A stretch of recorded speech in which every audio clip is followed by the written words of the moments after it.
You see, movements happen not because we're creating them necessarily, but because they're there. It's flowing at all times. We see them form, but we see them grow through awe-inspiring and enraging content.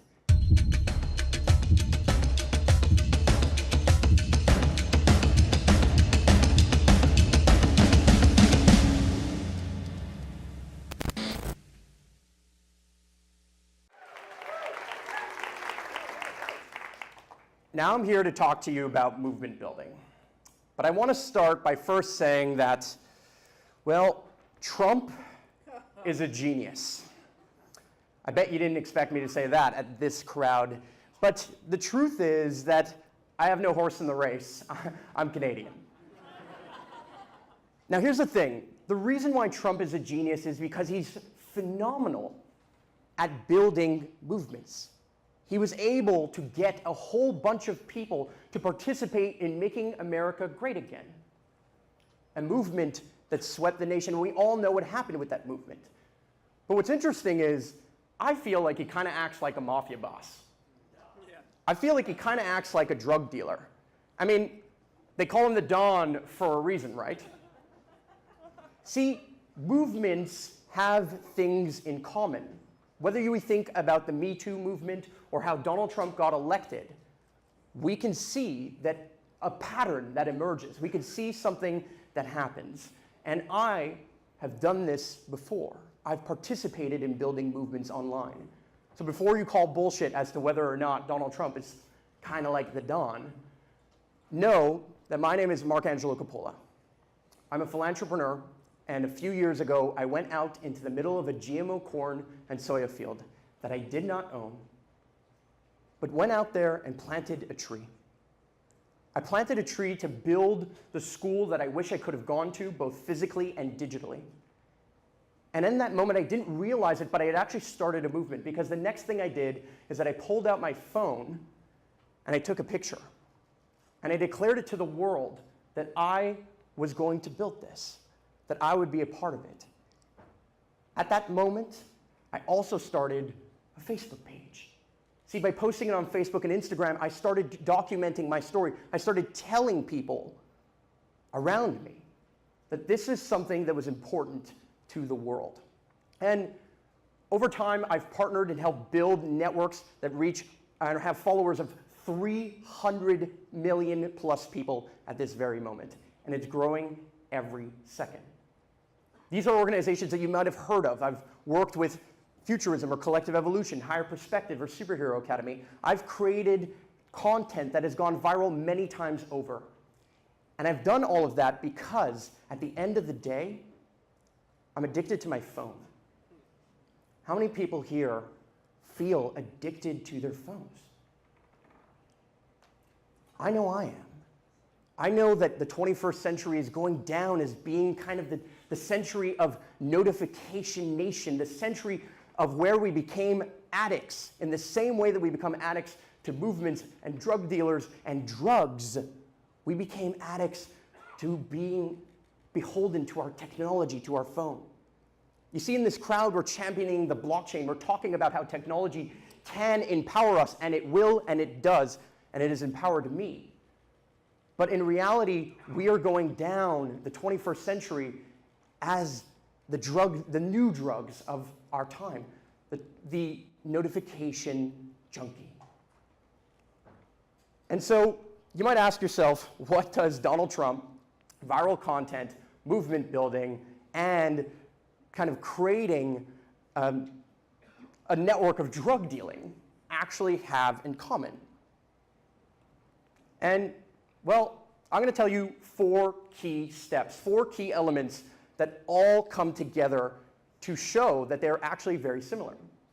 Step number 1, attention is like real estate. Now, I don't know about you, I don't think Donald Trump is that great at real estate, but he's phenomenal at online real estate. The real estate that he has on headlines is incredible. The amount of people who talk about him, good or bad, actually is making him grow.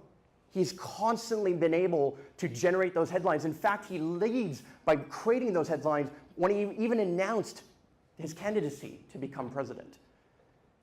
And so if attention is like real estate, then our phones are Main Street.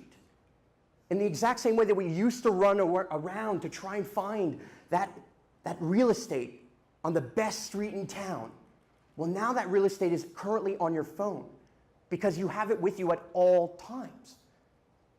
It's always there, and that's the closest real estate they can get. It's almost literally on your face, and soon it will be. So how we deal with that real estate, how we use that real estate is important. And who controls that is a war that is going on that is hidden, that we don't necessarily see. But it's happening on social media. Number two, which is that the kind of content that goes viral, the kind of thing that moves, is awe-inspiring and enraging. You see, drug dealers also operate with this kind of mentality. They think about the high that they can give people, the high of aspiring, the wonder and sense of awe that you can have by doing an ayahuasca journey or a tab of LSD. But we also can think about how Donald Trump does this and how movements do this too. You see, movements happen not because we're creating them necessarily, but because they're there. It's flowing at all times. We see them form, but we see them grow through awe-inspiring and enraging content. And you tell me which one Trump has mastered. Because dividing the country actually creates people who support him, but also creates people who hate him, and both function for virality online, for movement building.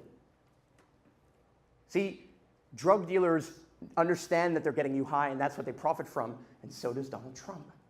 And so how do you build a movement that does that? Well, my thought is that attention is something that we move like drugs too, realistically. Distribution is key. Right? Drugs are sold on street corners. And if you have the best street corner in the best part of town and the best real estate, whether attention real estate or real estate, that's how drug dealers operate. So if Donald Trump is always in the headlines, then his movement will grow. So if your movement can't get to the headlines, if you don't have distribution, if you aren't partnering up with other people, then it becomes very difficult for you to build that movement.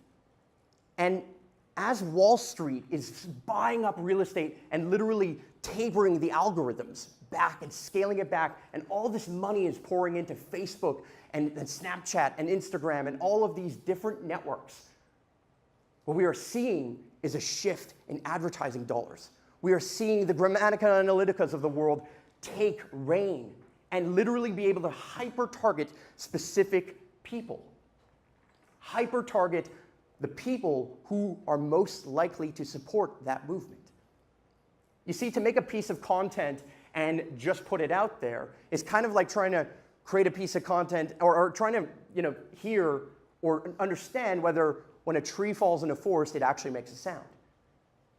But if you're there to capture that sound, if you're there to amplify that sound, if you have a distribution network, then realistically what's going viral is engineered.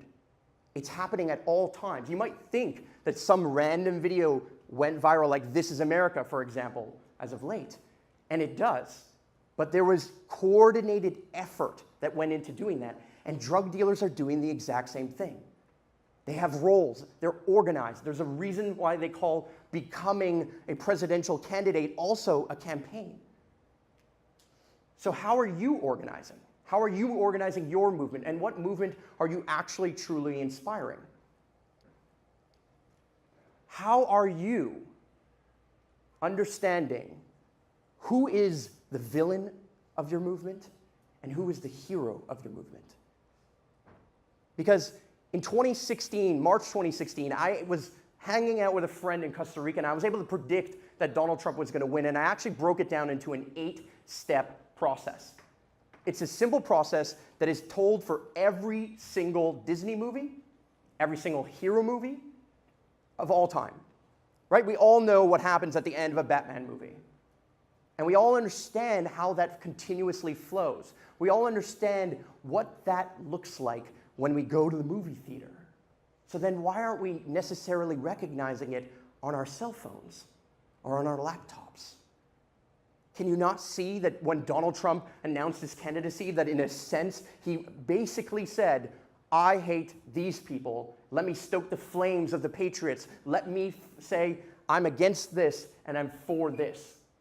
And it's important because every politician will do this. And this will happen in the blockchain decentralized thinking space. Because how movements happen is that they decentralize first and then they centralize yet again. We saw it with social media, we see it with drug dealers, we saw it with Trump.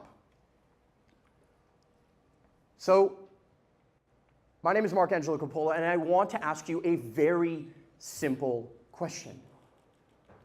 What are you buying? What are you consuming?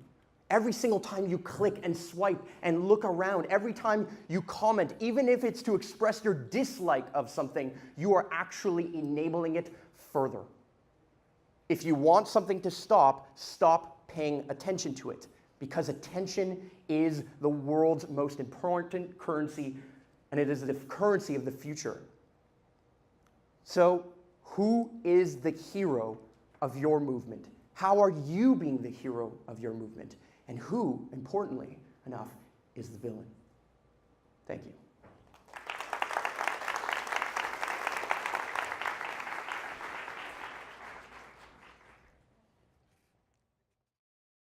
If you made it to this part of the video, you voted with your attention, and I appreciate you. Thank you so much for taking the time to participate, for viewing this video. If you vote with your attention by liking, commenting, sharing, realizing that we pay attention to this, that if I said something that angered you or if I said something that inspired you, let me know in the comments because I cannot wait to have this conversation with you. So go make that happen. Click those buttons.